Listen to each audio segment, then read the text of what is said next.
good. We would do our athletes, wouldn't we? Okay, gang, we'll go ahead and get started here. Before I introduce Coach Decker, and he will introduce his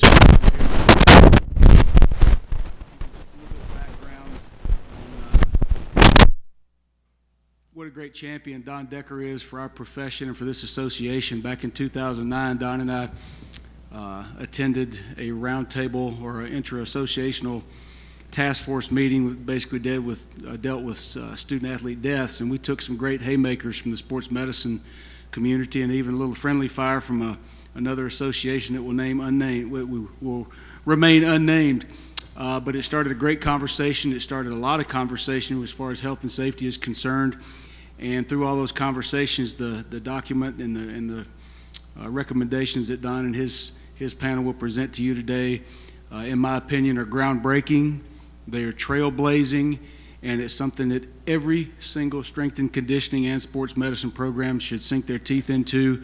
And I won't waste any more of Don's time, but it's my absolute honor to introduce to you Don Decker. Thank you, Scott. Well, I appreciate it. Got Ken Manny here, who is also on our committee. Rob Glass has been a great friend in this industry. In 2004, we met at Panera Bread. He introduced me to a cycle that I still use today that my staff calls Death by Decker. But he's been just a tremendous resource for me over the years.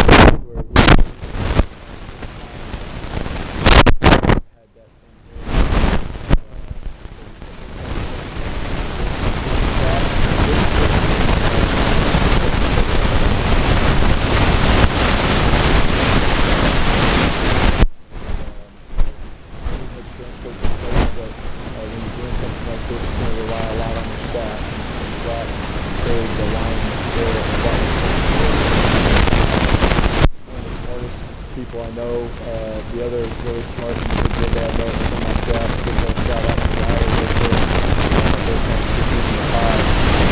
to really sharp, smart, young strength coaches. So anyways, this protocol, one of the reasons why Rob is sitting up here is because as we rolled it out last year, we talked about 30-20-10 was going to be the protocol. We discussed it before. The idea of adding the 50 situations that as strength coaches put in by coaches, but assistant coaches who has a walk-on,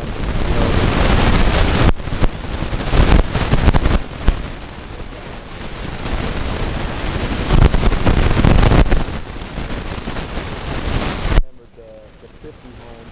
And as the scientists started researching everything with the protocols that we put together, they took about a year and a couple months and supported everything. Not one time did they come back and say that, hey, this isn't going to work, that you got to change this, which was very encouraging. So as we look at, we tried to keep the rules simple, not because we're not smart people, but we are smart people, but it's just stuff that we have a lot to remember on a daily basis. So when you hear 50, 30, 20, 10, I wanted it to ring a bell, and that would be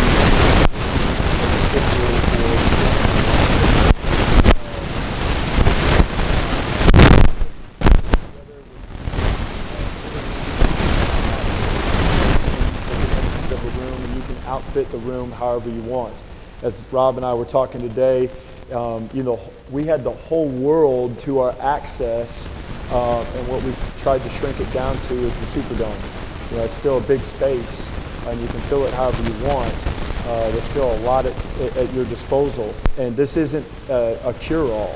You can pick it apart, and I'm sure some of you will, and we'll make it better. But it gives us a reference point, and two words that Rob has used is the word triggered and filtered. That this will trigger in your mind that you can't do as much as you maybe have done in the past, and that it will filter your athletes through a system that will give you a better opportunity to put them in situations where they're not going to be at risk. And so if you can kind of keep those words in mind. So as we go through this, how's it going to be enforced? We want it to be simple, and we want it to be able to be enforced, because the NCAA said a couple years ago, if you were here at the convention, they said that they don't make rules, they enforce rules. So we wanted to make sure that the rule was enforceable not only by us, but by the NCAA. So what has to be on file with your sport administrator is two things. Your max training, uppermost max training volume from a conditioning standpoint. For instance, let's use football for example, and Rob and I were talking today, at any given week he may be up or summer, he may be upwards of 7,000 to 8,000 in total yards for a given week. So what would have to be on file with your sport administrator would be whatever your max training volume is for that particular sport, and this will be on file for every sport, whatever that max training volume is for one given week, that has to be on file, because that's how you'll apply the rule. You'll apply the rule to that number, okay? The other thing that has to be on file, and this was a concession that we had to make this is a joint effort between us and the NSCA.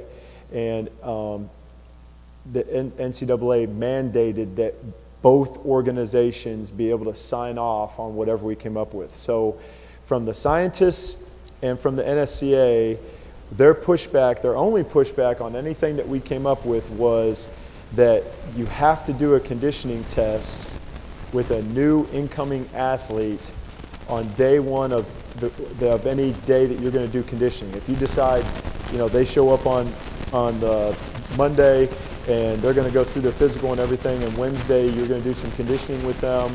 On that Wednesday, the first time you do any type of conditioning with an incoming athlete, you have to do a conditioning test. So here's what I said to them. I said, there's a lot of strength coaches they don't do conditioning tests. They have a set amount of volume of different things that they do, and they derive their whether or not a team is in shape or not based on that. They don't have 16 110s or 300-yard shots.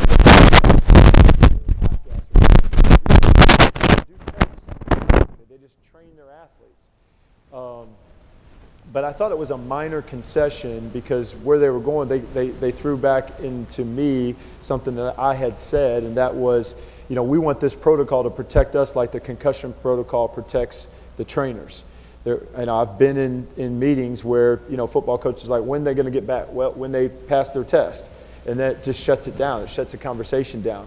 When we're talking about having a powerful voice like the sports medicine has, then we need the NCAA to back us and to support us and to enforce this. So to have a baseline of day one when that athlete comes in, I didn't think that was too much of a concession for us to say, okay, for instance, I like the 16 110 test. That test resonates with me and my upbringing in this business.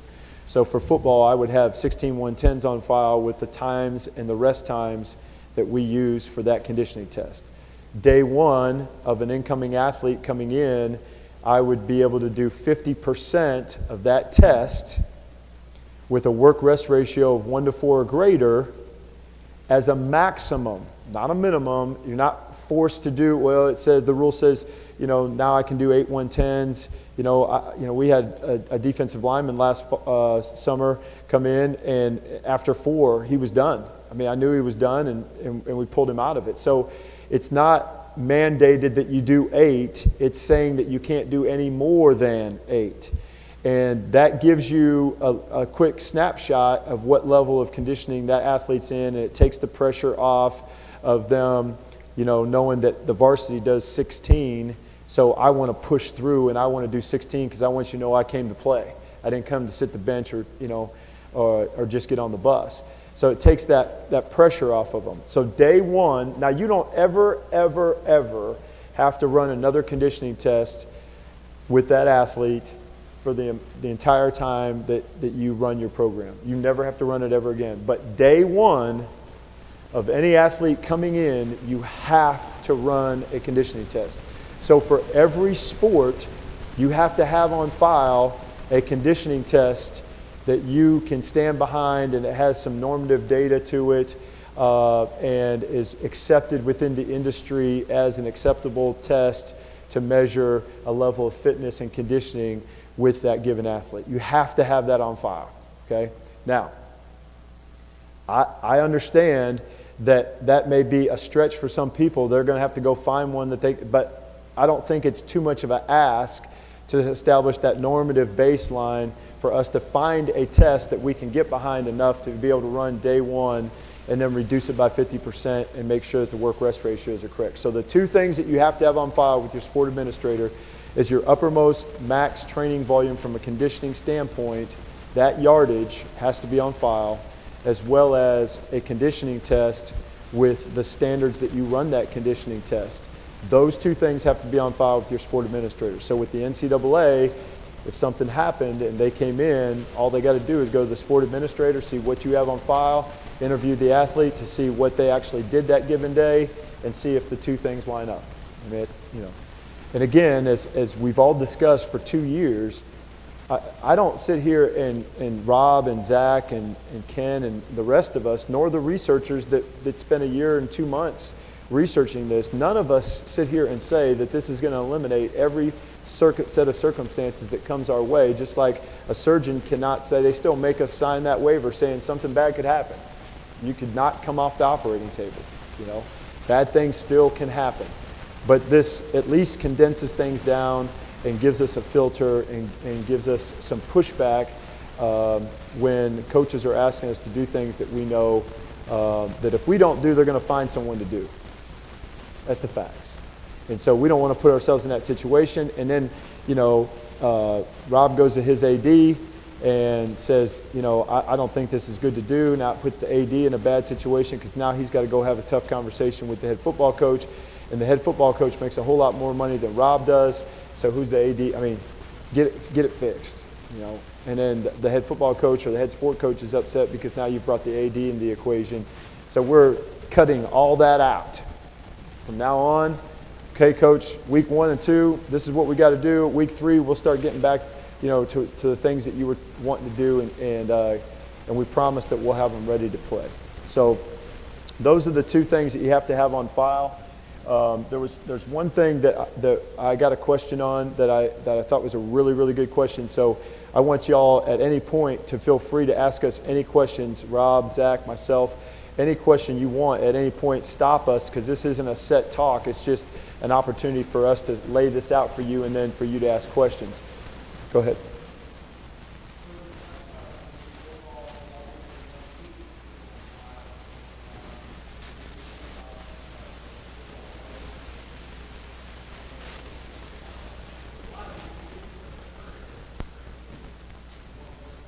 Yeah, so, right. Well, yeah, it's something that Rob talked about, and I think that, a good way to look at it. First of all, the reason we didn't do it by day and we did it by the overall week is because, if he's doing 8,000 yards, let's say, he's not doing 8,000 yards on one day. So why would he apply this rule and say, well, I'm going to get over, I'm going to go 1,000 on like this. It would take you thing that we also have to remind ourselves is this protocol was not designed to train us how to be strength coaches. Okay? We've got a gold standard, organization. We got a gold standard certification process. We got 640 hours of an internship. We've got mentors. We've got all those kind of things. There's still best practices. There's still the art of coaching. There's still all of that in play. This rule was designed to protect us and give us some pushback. And I so appreciate the question, because those are the questions we're going to get as we go through this. And we got to figure out, good answers for them.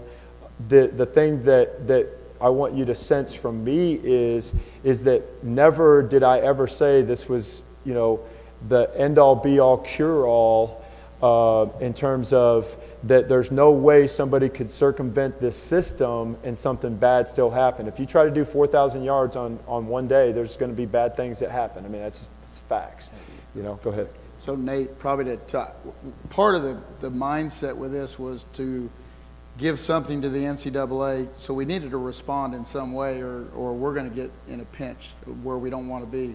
But it was also give each strength coach the creativity, because there's so many ways to train athletes in many sports, different ways. So tried not to make it too cumbersome where you had to put each day's volume, a lot of work, a lot of tracking. So the cumulative effect for the week has a big effect on the athlete, as we know. So, but the big piece with like the 50% or the test when they initially come in, it enables you to, whatever style of training you utilize, you can still do that. It just tells you, pull back to 50%. And Don and I had this pretty good discussion this morning.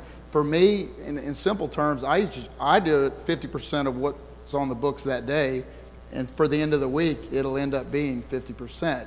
So, but I had a rebuttal. Bert Hill last night, we were having a discussion talking about this, and he's like, well, what about the guy that doesn't do a whole bunch week one or first 2 or 3 days? He's more of a very conservative approach. So let's say you don't have but 3 or 4 gassers, whatever it may be, on the books for that day. Well, you're going to cut that in half and do 1.5. That's really not much. But that's where the 50% for the week comes in, because you can look at that and go, well, this really isn't that much. So they're okay to take this volume as long as the week doesn't overdo it in another position. So I don't know if I'm answering your question, Nate, but try to still leave some creativity and some play and not be too cumbersome having to fill out a bunch of logs to give to your administrator on all your sports for all your weeks. So. And I think, Rob and I had a really important discussion this morning on this, and I think, for me and Zach, we've been in this for 2 years. We've just been nose to the grind, and trying to make sure you look at every loophole and you ask questions and all that kind of stuff. And then when you get this kind of feedback, it continues to help you refine it, make it better, and all that kind of stuff. And the thing that I thought was really good out of our discussion this morning in finishing our preparation for today was that I think a really good rule of thumb to make it simple for yourself is what Rob said. I mean, if whatever your normal week was week one, if you look at cutting it 50%, then you're going to be okay. At the end of the week, when you add that volume up, you're going to be at 50%, and nobody week one is probably even, getting close to 50% of their uppermost training volume of 4,000, for the illustration of 4,000 yards, if 8,000 was the top end. Nobody is thinking that way because we're good at what we do. I mean, that's the facts. I mean, that we have a great association, a great certification, and a great process, and so you guys are good at what you do. And so this is just a way to kind of filter that, and first and foremost, to give us some pushback when somebody's asking us to do more than what we know is right. And then we can say, can't do any more than that. This is all we can do for the first 2 weeks. Anything, Zach, on that thought process? No, I think Coach kind of touched on it earlier.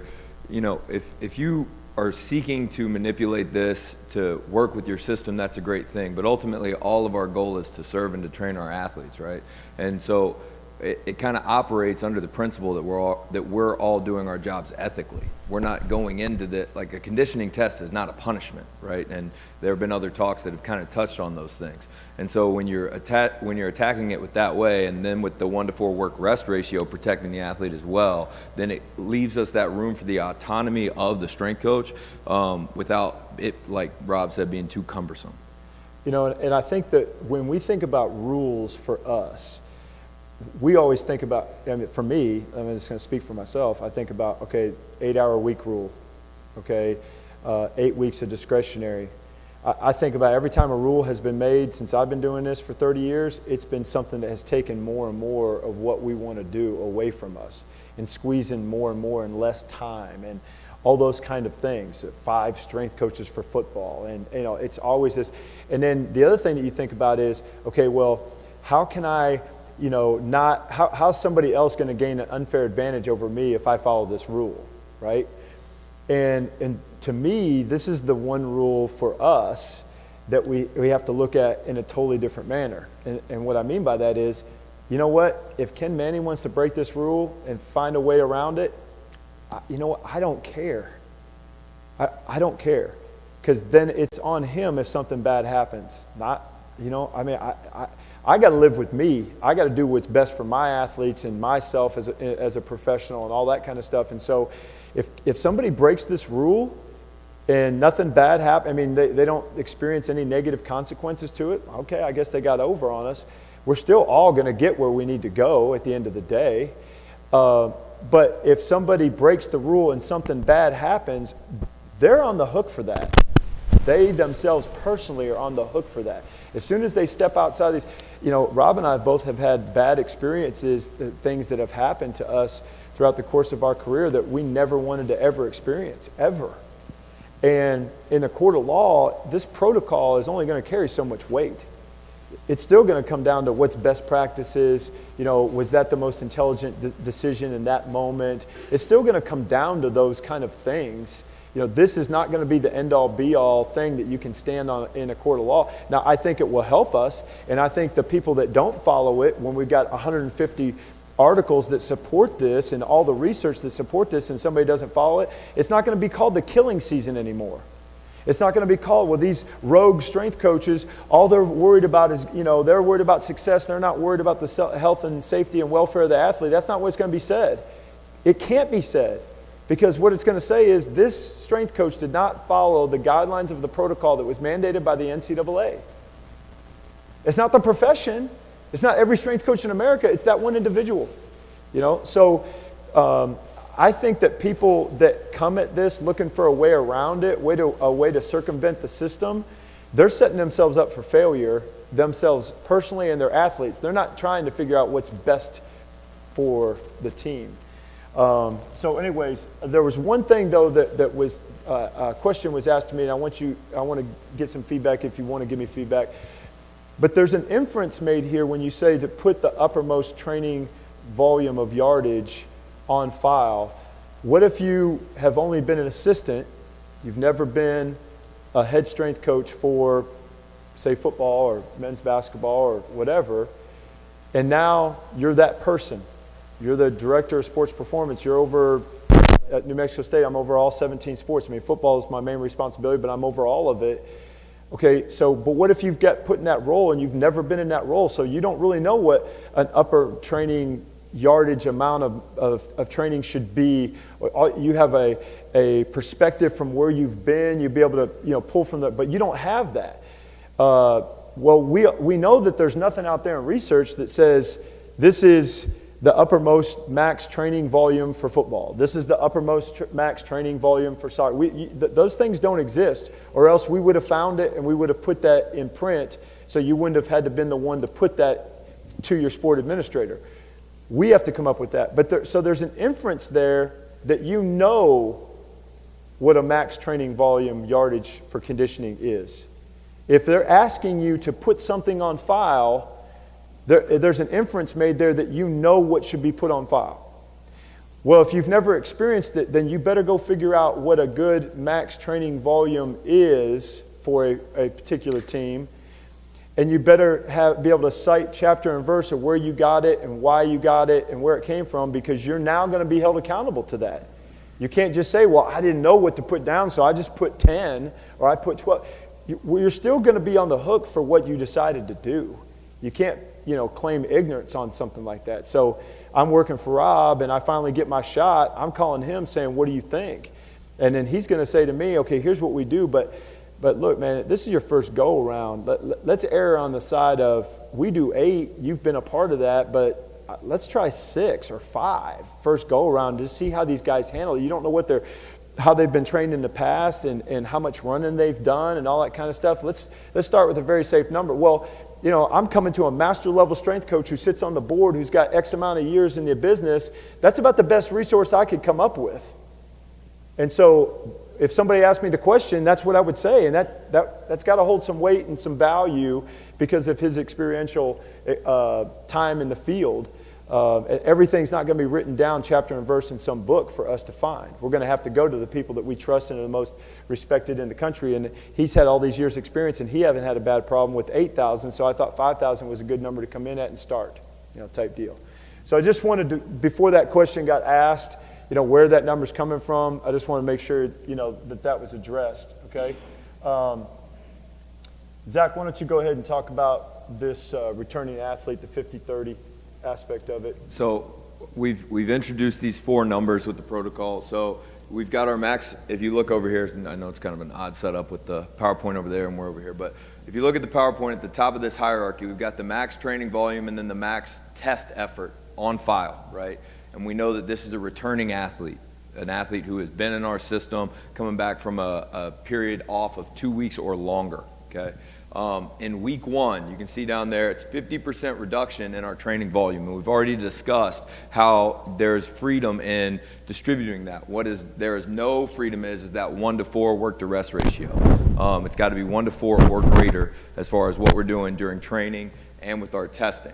If you decide to run the test, so this is a returning athlete, you don't have to run the test, but if you decide to run a test, it would be a 20% reduction in your test workload. So we're talking about difference between volume and workload. Workload gives you even more freedom and autonomy because you can start to change and make reductions in the time to complete, or the number of reps is volume, right? Time to complete would be your intensity, or you can increase your rest time. So all these things go into your workload. And you can either increase your rest time to decrease your workload, or increase your time to complete a given rep of something, or you can decrease your rep. So that's how we would manipulate workload there.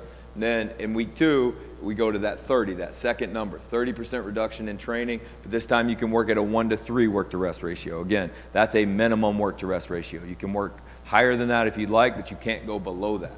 And then lastly, if you repeat your conditioning test, it would be a 10% reduction in workload. And how you manipulate those variables. You want me to? All right, so that's week 1 and 2. Any questions on that? All right. So that's the. So this is a table just kind of showing how we would manipulate that for a 110 test. Say it's a returning football athlete. You see the standard at the top with the 15 seconds to complete and a 45 seconds rest. Volume, we know we would cut our volume down by 20%. If we were to increase our rest time by 20% to manipulate the workload in that way, you see it would be 16 reps. I still have my 15 seconds to complete, but it's 54 seconds rest. So we've increased the rest time and then decreased our workload through that intensity. Jump into another example on week 2. If we did the same thing with our rest time and now it's 10%, my rest time is increased from 45 seconds to now 50 seconds. And so just to drive that point home, we tried to give coaches the most autonomy that they could to manipulate your system to safely train or retest these returning athletes. And so being able to modify workload with a returner rather than just volume gives you a few more options. Are there any questions on that? Really wanted to give you freedom and independence, create some structure, but let you be who you are. So this is how it would be applied to a incoming new athlete, and this is the one that Rob was really interested in and really what drove the 50%. So you want to just talk about that? So for us, really what we were trying to do was 2 things. Number 1, create an awareness that, hey, you got new kids coming into the system. So many times when we sit down to write a training cycle, and our minds are working and we're thinking about our varsity guys or what level of training we've been at with guys over the past year. This was a way to recognize, hey, these are newcomers. So the 50% was you can manipulate that however you want, but really it's a reduction of 50% of what you've been doing with your current athletes to create an awareness to help identify the outliers.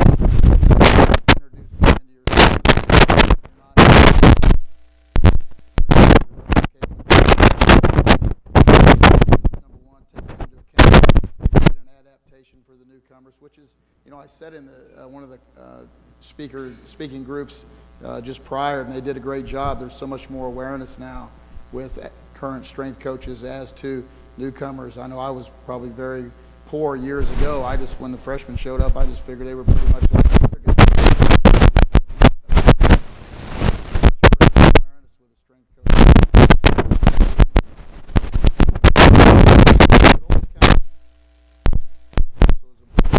They go out to conditioning sessions as well. So this enables you let's say, you get your coaches are excited, hey, we got some new freshmen in, how'd they look, what happened, how'd it go, or if you're getting some pressure from somebody maybe that wants to really try to ratchet those kids up, you have a mechanism where you can say, I'm sorry, coach, I can't do that. I know you'd like to do that, but we're not allowed to do that because of this rule that's in place. So, and the 50% to me, as we started studying, if you look at some of the tweaking with the 30 and 20%, I didn't feel like that was great enough for somebody that may struggle. So really the 50% is a rule I've used for quite a while now. With the new kids coming in, they just do kind of half what the other guys do. And there's a lot of ways to skin this cat here. But for me, in simple terms, the new entry kids, when we go out to the field for conditioning session, those guys are at 50% of what we're doing with the varsity guys. And that enables me to identify the outliers, the guys potentially that we're going to need to kind of do some extra work with or keep an eye on. So that's kind of where the 50% came from. I don't know, there's probably maybe a better percentage, but just try to identify something that was somewhat simple in nature because it was 50% of what you got going on. And the scientists and everybody were thrilled when we brought this number to them. They all kind of took a sigh of relief, even though the research really says that when you're talking about a two-week break or longer, and in a collegiate setting, the longest break probably be 5 or 6 weeks maybe for any given sport, being away from from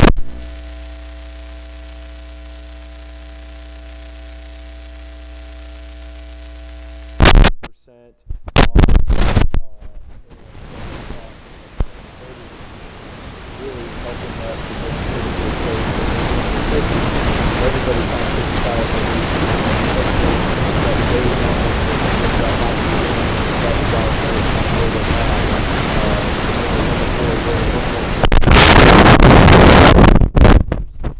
for the incoming athlete, it's 50 week 1, 20% week 3, 10%. So we just made it a 4-week cycle of progression. So that nobody was I mean, Rob really was the one that hammered this home about just constantly reminding us about the pressure that strength coaches are put under. How much longer is it going to be before they can do everything? Well, just give us some time. Give us some time. And so that's why we extended it out for an incoming new athlete to 4 weeks instead of just a 2-week protocol for returning athletes. And week 1 again is 1 to 4.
same thing, just like we did with plyometrics. So when we're talking about the fit rule, and we're talking about frequency, we're just talking about pressing and squatting movements, if you want to categorize them as big movements.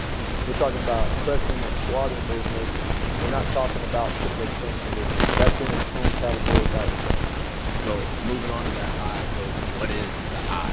IRB is intensity relative volume. Everybody has a different way that they look at their program. This is something that there was in research established effective programs that was safe. So the derivation of volume growth, sets, reps, times.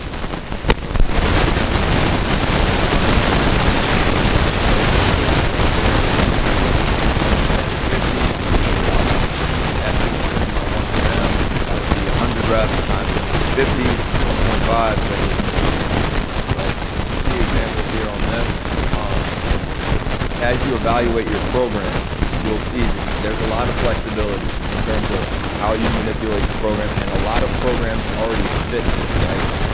The last big thing here in IRB is the thing that everybody's going to have to kind of wrap their head around as a way to evaluate their intensity, but is the work-to-rest ratio. It's been handled throughout the past few years, but exertional and ab locations go up exponentially as work-to-rest ratio each year. A lot of the cases you see are at a 1-to-1 or less, right? You see a lot of supersets, workout time, all of these things where that then occurs. So that 1-to-4 work-to-rest ratio is the key, time to work-rest, and so that it's 1-to-4 week 1, and then it can be at a 1-to-3 on week 2. And these parameters are for the weightlifting 1 to 2, but a lot of, Coach McNeil shared their progression for the entire summer, and I was sitting there doing the math just out of my own interest. Every single one of their weeks falls within this progression, falls within the IRB.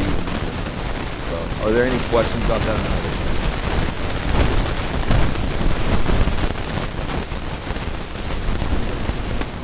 Anybody have any questions overall, generally? Let's see the mechanics of it.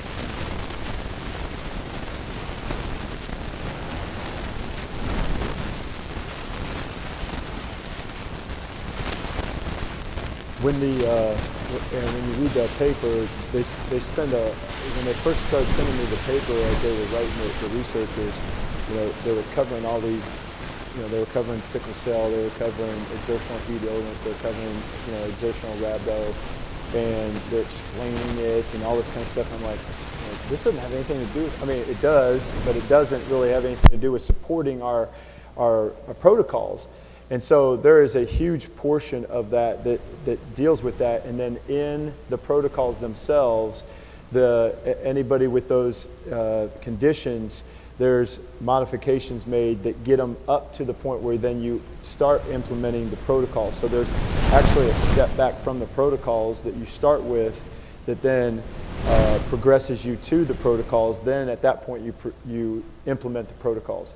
So great question, and there's a lot of great information that I didn't really know where they were going with at first, but then it started making sense. They were just really building a really rock solid foundation to go ahead and address all those issues and then ramp it up into, the protocol would be the last step of taking a healthy athlete and then safely, negotiating those transitional periods. So, yeah.